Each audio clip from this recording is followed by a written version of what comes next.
thanks everyone for being here. I might also add that thank you, Evelyn, for taking over as chair so that there's more time to do this kind of work. So thank you.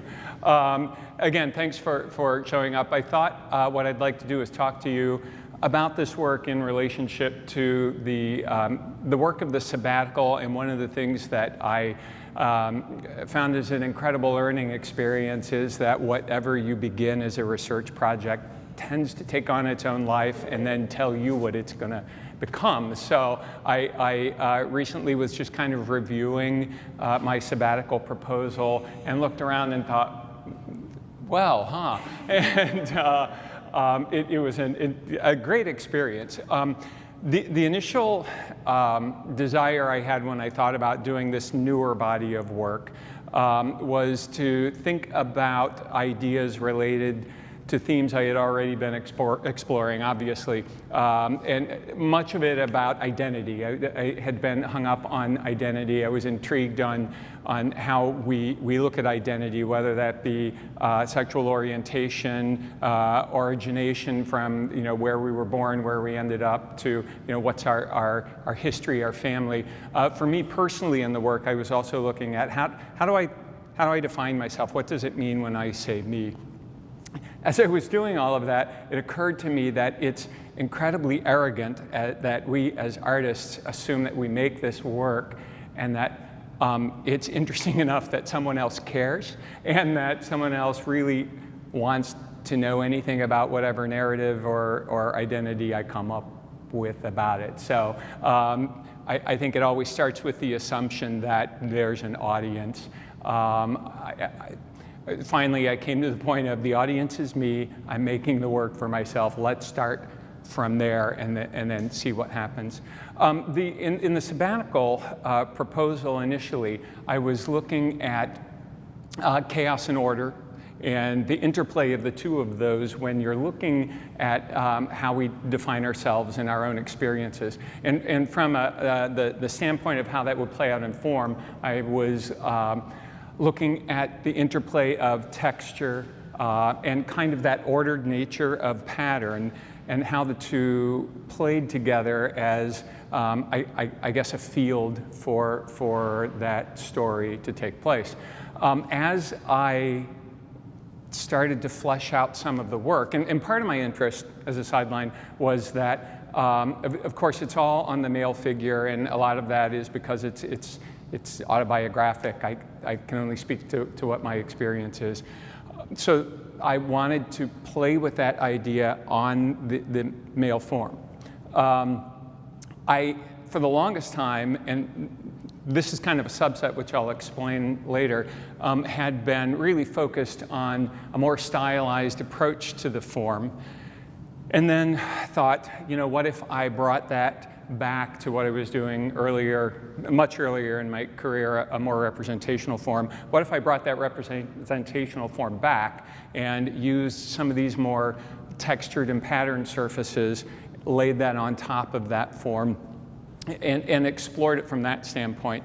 And so with those ideas in mind, I set out on this research, and this was the first piece that came out of that research.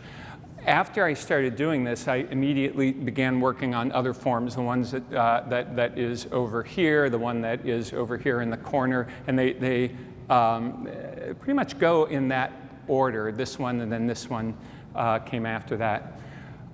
I found that immediately things began to change. These were not feeling like they were coming out of something that I might do. I found that by the time I got to this piece, I was losing touch with the form. I was tired of looking at this sort of constant identity. And you can only look at yourself for so long, I felt, in a very direct manner that you just bore the heck out of yourself. And I was losing touch with that idea of the chaos, the order. What am I doing with all of this work as I was looking it through? I also found that in some ways, for work that was narrative, self-narrative in many ways, I was losing touch with how I worked. And so it became more and more about this proposal, this work that I was going to do, rather than the work that I would do as a working artist. Excuse me. And at this point, particularly moving into this form, I just kind of broke with what I was doing, and I found that the idea of chaos and order was really more about my own personal chaos and my own personal order, and trying to hammer away at something, find meaning in something that really didn't have meaning to me, that didn't make sense. Although I was still intrigued with the idea of pattern and texture as a storytelling device, more so than just the form, but the surface as well and the interplay. So I kind of put on the brakes for a minute and looked around at what I was doing, and instead of letting myself get lost and frustrated, I just started letting the ideas of stories come to surface, and personal stories. And it became very much more what I now refer to as short stories. Instead of trying to look at these as one long connected series that I could, produce and present to the academic community as this very heady sort of work, it was time to just make work and make really, really honest work that explored, again, the idea of narrative, again with the idea of texture and pattern, but in a way that seemed more real and purposeful. And in doing that, then works more, the surface started to finally evolve in this. I think I stymied, this one sat for quite a few months before I let go of where it should be and let it be what it wanted to be, exploring patterns that I create instead of, initially I was looking at patterns that you might find culturally connected, like kente cloth or something like that, and trying to explore what my history would be with textile and pattern. I just created patterns. This one's based in serpent mound imagery and the repetition of that form, and this serpent form keeps appearing, and I have to be honest, I cannot for the life of me figure out why it's there, but it shows up a lot in work.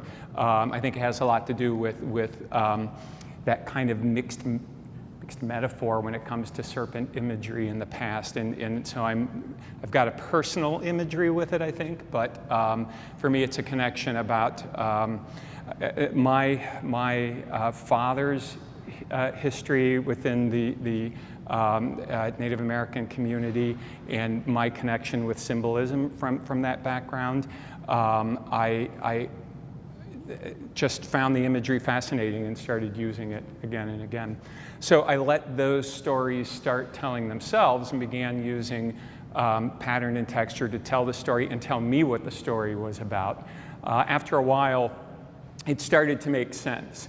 I think I came to terms in my own research, and that I am not the sort of person that takes an idea and then just does 5 years of research on that. And I really admire those people that can do that. And for those of you who don't know, I actually have first a science background, and then came the art actually in post-grad and graduate school. So I still had that hat and have that hat tendency to try to look at it from a very science-based research progression, and funny, it doesn't fit.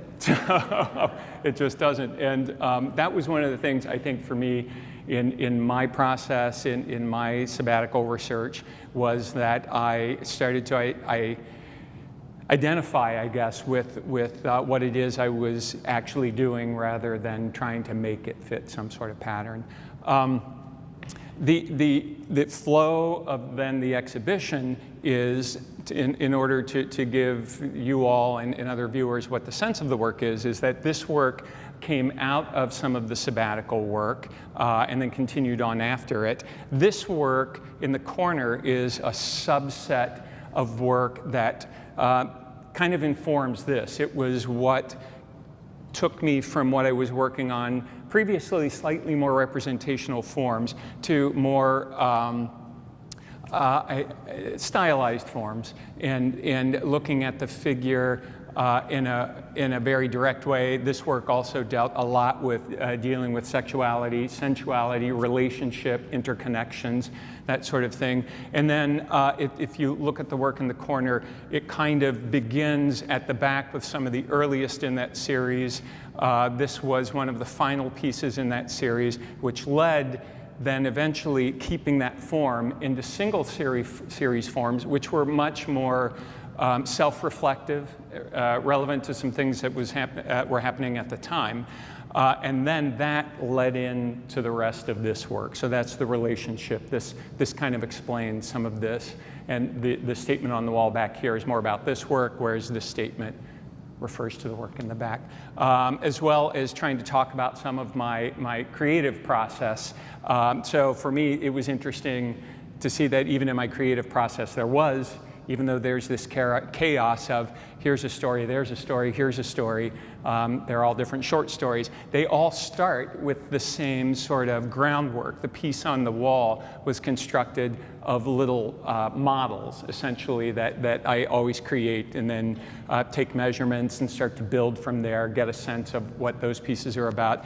After a while, I started collecting so many of them that I just wanted to, I had these little things I wanted to have make sense together. So in terms of process, the back wall really kind of informs all of the pieces and how I approach everything in the exhibition. I'm now at a point where I'm playing more and more with the idea of pattern in a very direct storytelling way. This piece, for example, is a random pattern based on some travels in Barcelona and my impressions of the work of Gaudí, and just what an amazing experience that was. And it's a collective of different images. This work was really my first, and is my first, foray into attempting to use silk screening on ceramic surface, so the glaze itself is silk screened onto the surface. I found that in this, the whole sabbatical research process, that having that time set aside to experiment with different techniques allowed the expansion of my repertoire, I guess, or my palette in a sense. So for those of you who are faculty members and are thinking about your sabbatical research, yes, do it. Don't let one pass you by. I know I don't have to tell most of you that, but and for students that are in the room, that is why when you see us disappear for a semester, we're hoping to bring back more information to you in some of this dialogue. So the work itself, I'm hoping that the viewer just engages with in a way that I'm offering you a story, and it's kind of my story, and it's purposely a somewhat vague story. If you want more information, I'm happy to share it. But I'm hoping that the viewer just creates their own experience of it, that you take a dialogue. One of my favorite artists, Scott Chamberlain, also a clay artist, does this great, I guess it's a thing. It's something he has decided to do with his work. But he names all of his work with words that sound like they come from a Celtic tradition, and then when you talk to him, they're all nonsense words. None of them make sense. He's trying to actually subvert the idea of naming and giving a title and a reason and a point of engagement that he, as the artist, is forcing you to have. And you engage with the forms, which are themselves very abstract forms, in a way that you create a story. And so I'm hoping, even though I'm titling them, I'm hoping that you create a story as you connect with some of the works themselves. So for future works and I'm hoping to move on with. I'd love to explore more and plan on exploring more of the textural components that I can get out of silkscreen forms. I've always loved doing textural pieces and find that that still works well with the chaos and order. This piece is strictly about chaos and order. It's one of the few pieces that I've done that's not only a wall piece, but is not necessarily derivative from the form, although it's very personal and very storytelling to me. I don't see myself moving out of the narrative style, but I'm exploring its reaches for what it means to me. And I know narrative means very different things to many people. For me, the visual narrative is where I connect, and the storytelling aspect. One other thing I might add is that one thing that connects all of these, and I'm probably a bit of a traditionalist with this, is that it's important to me, coming from kind of that fine craft tradition, for lack of any other term, to make these from clay. I do connect with the material, and that's a bit of an old school approach. However, they're conceptually driven, so the material for me does tend to be clay. I do connect with it, it is important, but the ideas and the concepts behind it are what drive the pieces. So I'm really not interested in making pretty pieces, I guess. I am very interested in making stories, and hopefully they're good ones. Some people connect, some people don't. But I'd actually like to open it up to questions from all of you. If there are technique things or concept, or why the heck do you keep doing that? So, Pat, yes. Mm-hmm.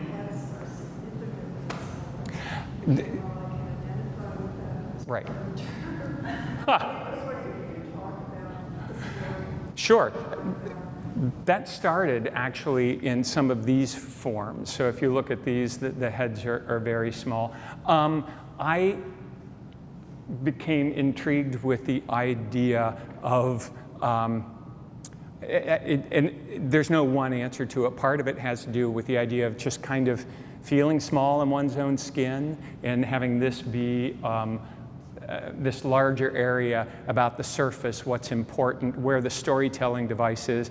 In some ways, I wanted less information to come from the faces and the expressions than I did from the surface. So part of that was downplaying that aspect of it. Part of it, what came out of these, was that initially when I decided to severely stylized some of the forms, the heads and the appendages, pretty much everything disappeared into just kind of a general form, and it became a surface for texture. And I enjoyed that for a bit, but the heads were missing something. I think I still needed something of the expression. And some of the pieces aren't in here, but the heads started to appear like this, embedded into the form, but larger. And as the pieces got smaller, the larger forms were quite a bit larger. The heads got smaller, and the heads became less important. And in an odd way, because they're that small, they carry more weight because of the very reason you're talking about. You have to get up and engage with them. Their relationship to the overall form, it becomes an odd sort of proportion, and so you do engage with it a little bit more. Part of it also, for me, was strictly the humor of it. I loved this sort of lost in this giant skin sort of piece. And that, as an aside, I appreciate you bringing that up. There's a good deal of humor in a lot of this, because even though I'm telling personal stories, I have a very difficult time taking myself too seriously and not wanting to. So I think in some ways there's a little bit of humor, a little bit of joy in all of them, and that's a way of doing that. So. I think this was particularly seeing humor. I see monsters everywhere, and that to me looked like they're Oh, that was swimming around for a second. it wasn't, but I appreciate thinking about it in that way. So, yeah. It goes back to that creating your own dialogue with the piece. So, I thought I saw someone do this. Oh, yeah, please. Question of sort of things, so obviously no hands and feet and others do. Right. How is that related to the To the overall storytelling? Okay. These really did get hands and feet simply because that's when I was looking at trying to do the more representational form.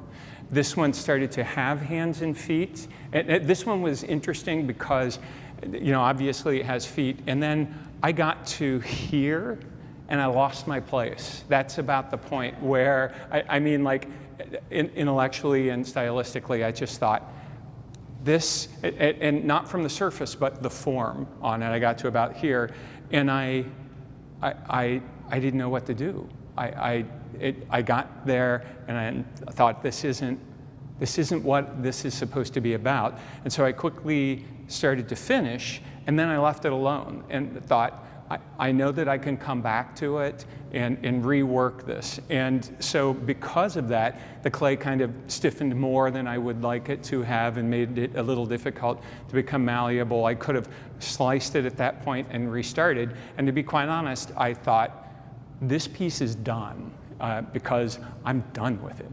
I thought, if nothing else, it will become a glaze test, essentially.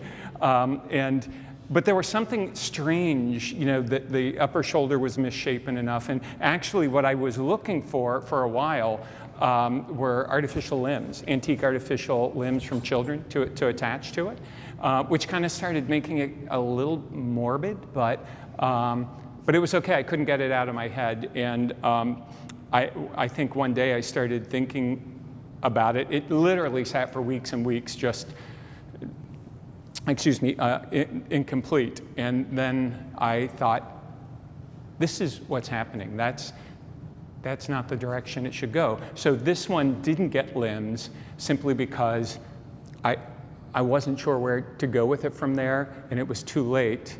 And I kind of decided it had to be whatever it had to be. This one I wanted to, the rest are much more intentional. This I wanted to have that very lithe sort of snake-like sense to it. And this one was very much about, I always forget, there's the coral snake, which is actually red, yellow, black, yellow. And this is the Louisiana scarlet snake. And it is in the same territory as the coral snake and does the red, black, yellow, black as a device to hide itself, so that if it intermingles with this dangerous character, the coral snake, it's protected. People don't typically look at it and say, okay, which combination is that? Can I touch this thing? They're just going to see the color pattern and walk the other way. So this one is more about being the trickster, about connecting itself into an environment with something that, with another venomous snake, but at the same time staying in that environment, a potentially poisonous atmosphere, because it's also a safe atmosphere, and it's a lot about that sense of trade-off, I guess. What's important to you in your life, a lot about fear and that sort of thing. And so in terms of having limbs, it would have detracted, I think, from that very lithe sort of thing. So that's where it comes from. And then each of the other pieces are it's determined by the piece. Yeah.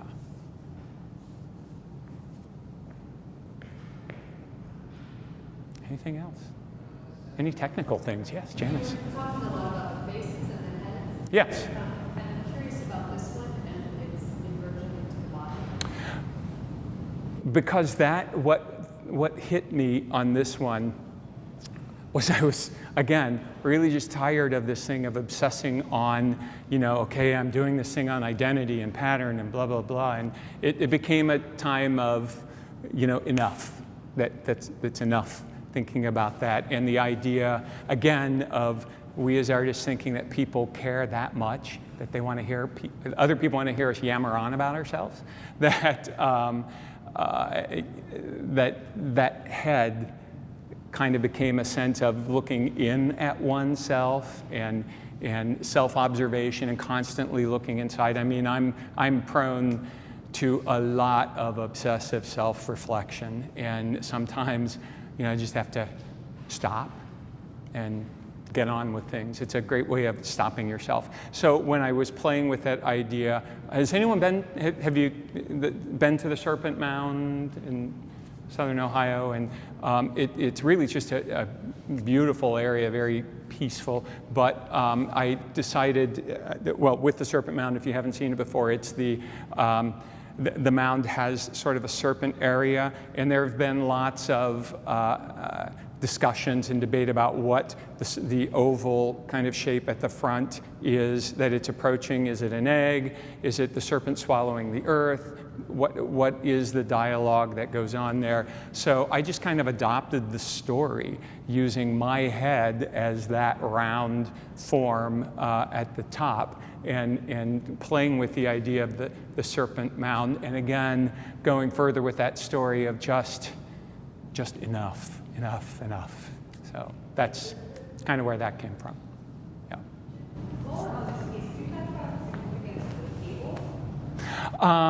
That has more to do with mixed media sorts of things. I'm enjoying looking at different objects and seeing the connection of the form.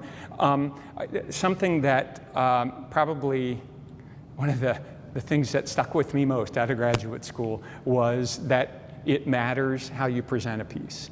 That if I were to take that same piece and put it on a pedestal, you respond to it in a much different way, that it becomes this idea of, we're used to some museum mentalities of you put something on a pedestal and it has this sort of preciousness to it. And you know, it's meant to be walked around and admired. Whereas for me, when I start doing pieces that are on top of recycled bits of furniture on an old stool, this one was from a stool someone found in their basement. The frame around this is recycled wood that I just built. It represents both the work and the piece in a way that kind of changes meaning and dialogue. So the piece I knew, one of the things I knew about the form of the piece was it was a piece of just hanging on the edge of the table. So I knew that all along. I just didn't know what table. The final selection of what table had to do with the nature of the piece itself, more from a textural standpoint. So it's also kind of an old rickety primitive that connected with a kind of rickety looking form itself. So, but I like that combination. I like the sense of getting it off, even though a lot of the work is pedestaled, I like the idea of getting it when you can off the pedestal and making it a whole form. So, other questions? Yeah, Diane. Tell us about the process you used with this. Yeah, I can. On this piece, the surface is actually inspired by the bark of southern pine, and it's old southern pines are just beautifully crackled and heavily textured, and the bark, as it gets older, breaks apart more and more. It's really lovely and leaves these internal sort of cracks, and so I wanted to simulate that. The piece was very much about centering, about refocusing, and looking within in a less obsessive way than that one. So I decided that the pine bark idea was what would work for this piece. So this piece, very quickly, there are glazes, underglazes. That's a broad category. Many other things fall in between there. Underglazes, as the term sounds, go underneath glazes to alter effects and colors and that sort of thing. So this started, this has been fired 5 or 6 times, something like that. It started with just a flat color underneath it. Then on top of that, the next layer was to lay out the pattern in an underglaze, and then to build up layers of textured glazes, and then to use, I always tell my students at the end of their beginning ceramics that I lied to them for part of the ceramics, because I tell them the process in which you add materials, and then at the end of the class I say, well, if you do it this way though, and kind of do it the wrong way, you should always do something the wrong way at least once. And if you end up like me, you're doing it all the time. But then I put the underglaze on top of the overglaze to bond to it and play with it. So it was just a building up. So with each firing, I built up another layer until I got the sort of textural components I wanted to. So it's a combination of both those broad categories of materials. So, yeah. Everything's coil built, except for the head. I did quite a few years back a series that involved heads, and so I built the original head and then cast it in multiples. So that head is cast. Everything else is made of second grade coils of clay. So it's the same process that we probably learned while we were first having Play-Doh parties. It's no different. So yes, I'm very childish. But other process questions, right, Hannah? Yeah. Can you talk more about the silkscreen process? Sure. And this is a really new one for me. So they actually are silk screens that you can purchase, or you can have them made, sent off and have them made. Because of the process of silk screening on a flat surface is a little bit of an easier process on this. The silk screen, and it works best on smaller ones, is just laid on top, and then there's a medium that you can add to your glazes and underglazes that bring it to about the consistency of peanut butter, and that is pressed onto the silk screen. For people who don't know, silk screens, the easiest way to describe them are pieces of material, whether flexible or stiffer, but they have varying sizes of holes and punctures throughout them so that they create a pattern. And where the holes are thicker, you get more ink through. Where they're thinner, you get finer detail. And then you mash them together to create a number of different patterns. Those holes, then, when you place the screen on top and sort of squeegee some of the material to the silk screen, press through the screen, you peel off the screen, and it leaves you with this image. And so on this one, I just repeated that process many, many, many times. And the stem sections, actually, this whole thing was made of 2 silk screens, the pattern for the leaf pattern and a stem pattern about that long. And so I just kept deciding what direction I wanted to go, sometimes random. This piece has a lot to do with neural synapses, believe it or not. And where the leaves come together, it's very much about that connection. So these are more representational of the nerve networks between the synapses. So the process of laying down the silk screens randomly worked well for, it's a lot of why it's random thought.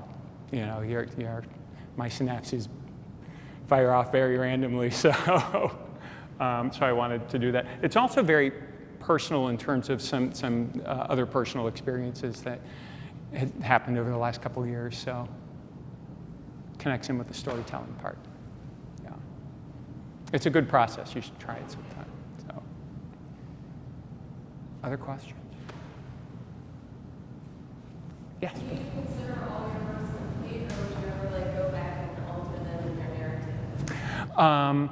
I have gone back and altered a piece once, I believe, once or twice. And it's an interesting point. For me, I'm so engaged more in the process that the pieces, once they're done, this may sound odd, they don't have as much meaning to me. It's kind of, to me, it would be like repeating myself if I kept going back to the piece saying, I love it, I love it, I love it. Well, you've said it. This is your idea. You wrote your story, and it's kind of like going back and rereading your story all the time.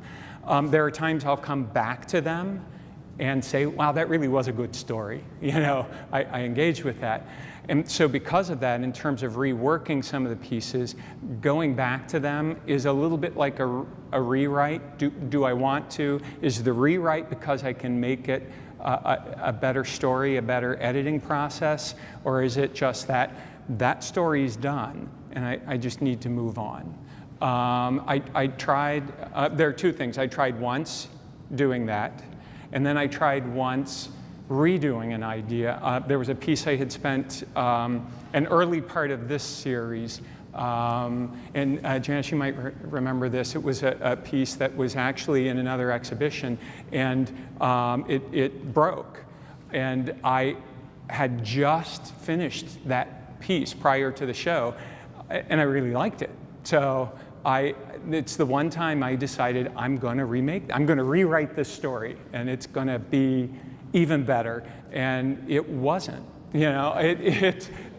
I got the bottom part of it was, and then I got to it was a piece similar to this idea. This is in 3 sections, so it had the head separate, then this kind of shirt thing, and then the pants.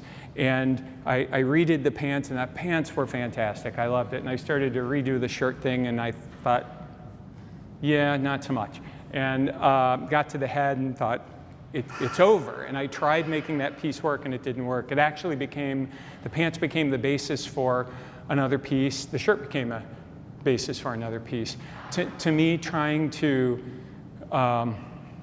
repeat or rework is kind of it's an odd process for me. And I'm not saying it should be, lots of people do it.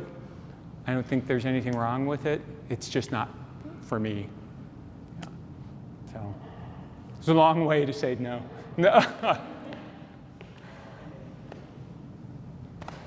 Which goes back to how many times do you really want to hear from an artist? Anything else?